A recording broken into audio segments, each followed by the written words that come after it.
Okay, so I decided to do a little resin for this book, and I've got an idea in my head. I haven't quite agreed totally yet, but I thought I'd go ahead and make these little pieces. So let's just pop these out of the mold. They should be ready. That is a little mica powder pearly look. It seems a little raw yet. Let me go ahead and pop that back in. I might need to cure that just a little bit more. When you have mica, it takes a little more to cure. So I think I'm going to pop this back over those. And here's one. Oh, that didn't dry at all. Okay. Well, it's because I've got that mica in there, but I'm going to swirl that around.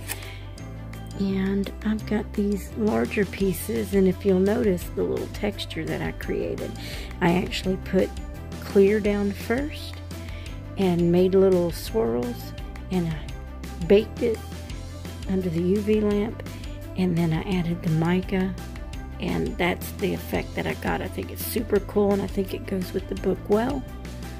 And then I did little jewel pieces with some gold in it to go with my green book.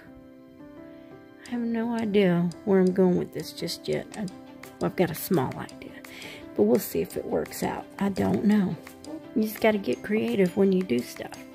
So that's what I'm doing. I'm just making a few little pieces to go with my book that I think that I'll like, and we'll go from there.